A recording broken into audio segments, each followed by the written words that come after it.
Thank you, Mauricio, for that excellent message. And now I will read the translation of it from Parashat Pinchas. In the previous parasha, we saw how the actions of Pinchas, who was the son of Eleazar, who was the son of Aaron, appeased the Eternal's anger by killing the Israelite and the Midianite who had committed an act of terrible indecency in front of the entire community, which stopped the plague that had killed 24,000 people as punishment for their immoral behavior with the Moabite and Midianite women. Now, in this parasha, God recognized his zeal, and he rewarded Pinchas the Brit Shalom, the covenant of peace, not only for him, but for his descendants for all time. Isn't it ironic that the reward for a violent murder is a pact of peace? Our sages explain that God's desire was that the Israelites would know that by his action, Pinchas has saved them from a calamity which deserved this reward. The Hebrew word shalom, peace, depicts something much greater than simply peace. It's completeness, perfection. If something is immoral, pacification will never lead to peace.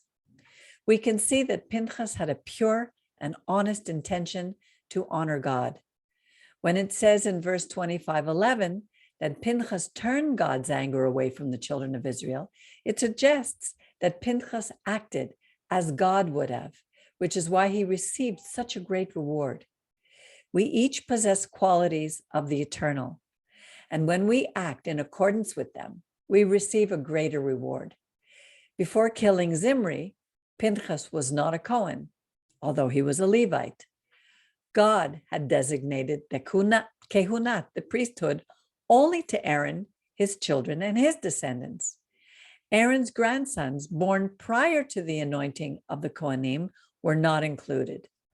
Now Pinchas became a Cohen by his own merit, not only he, but also his descendants forever. We might ask ourselves, did only Pinchas see what was going on? When Pinchas saw, he could have thought, why should I be the one to do something? Instead, he showed enthusiasm and acted through a sense of duty.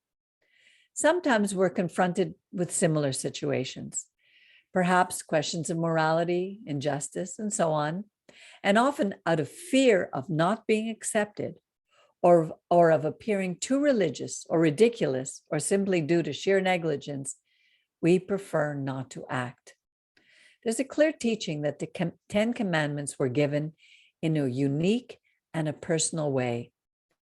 If they were given to all the people, shouldn't they have been written in the plural?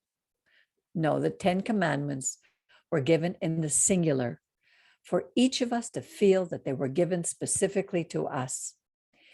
Every individual has the obligation to fulfill the Torah, regardless of what others do or fail to do. Pinchas did not think, calculate, or analyze the pros and cons. He simply acted, but he acted without fear. This does not mean that we should always act without thinking. Thinking comes before action, by weighing the possibilities, by not rushing in. But when it comes to our heritage as God's people, our values and what we believe in, our commitment to the Torah must be total. Pinchas was rewarded with the eternal priesthood, the kehunat, precisely because he did what the Kohen would do in offering a sacrifice to cover the people. As I mentioned before, his act rescued the entire people from death because they were all guilty of tolerating evil within their midst. Hence, what he did benefited all of Bnei Israel. By appeasing the wrath of the Almighty, Pinchas ensured the survival of the people of Israel. Therefore, he himself survived forever. Bad behavior in public at a high toxic level adversely affects society. For the disobedience of one, the entire nation suffered. However, because of the obedience of one, the punishment was stopped. That the Torah specifies the origins of Pinchas, Zimri, and Cosby is a detail that's important to note. The ancestors of Pinchas are listed in order to emphasize that he followed in their footsteps. Zimri's high rank is noted to show that a prince of his tribe destroyed his people with his immorality and brought them all shame. The same can be said of Cosbi, a Midianite princess. Pinchas did not hold back from killing them, regardless of their high rank. Immediately after the plague struck the people, God gave Moses the instructions about the war against Midian. The Midianites were angry with Israel due to the death of their princess Cosbi for the destruction of her idols. Since they planned to bring more destruction upon you, stand up and attack them in order to protect yourselves. God gave them the instructions on how to attack them. While other nations sought to destroy Israel physically, the Midianites hit directly at the heart of the people, leading them to disobey their Creator by fornicating with their women and going after their gods. Everyone is responsible for their actions, and they must bear the consequences. But inciting someone to transgress the Torah is a very serious crime. And that's what the Midianites did to the people of Israel. They were about to enter the promised land.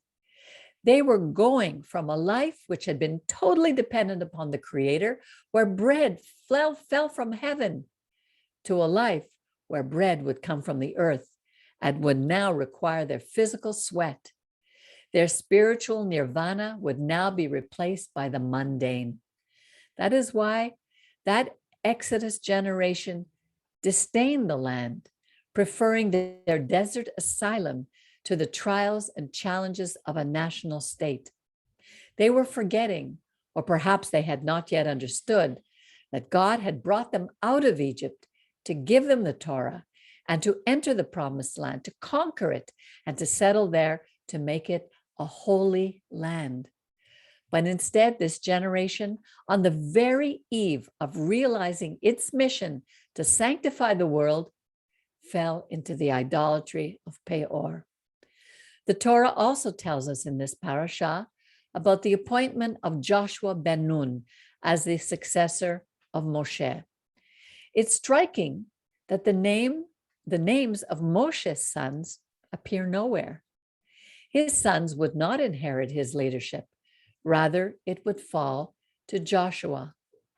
The leadership of the people of Israel could not be inherited.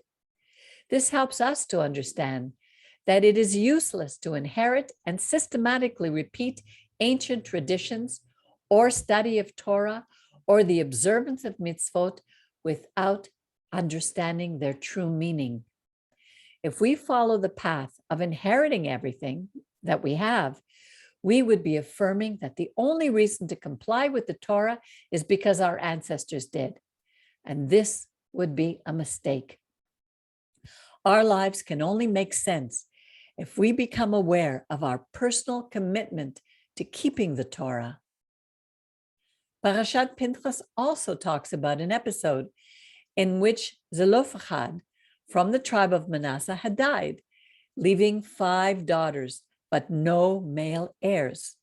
He had not participated with Korach and the other rebels.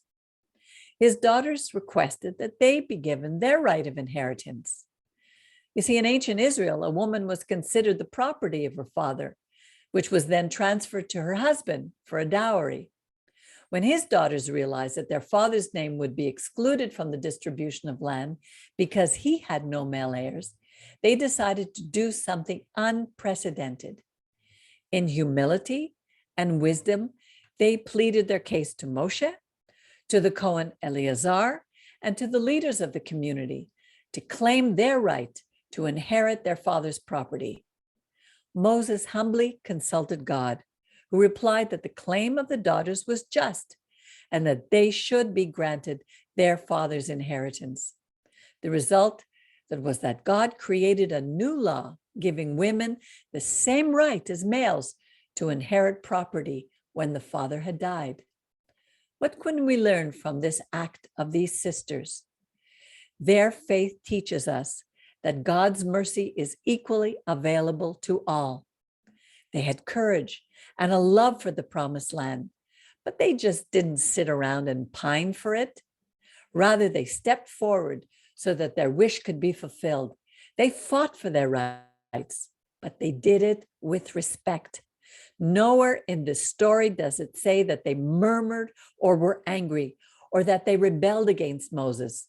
We don't hear them crying out, "We have the same rights as men," as we see in today's feminist movement. Let's not forget that God gave men and women different roles. And although many rights for women have been achieved, at times they have come at a cost due to rebellion, anger, and even more anger, as well as litigation. We can always claim our rights, but let's do it with respect and without violating the rights of others. God is just and righteous, and he doesn't want women to be at a disadvantage. He views women to be as capable as men. May our Creator use this teaching to encourage us to fight for justice and to rid ourselves of prejudice that may prevent us from acting correctly. Shabbat Shalom.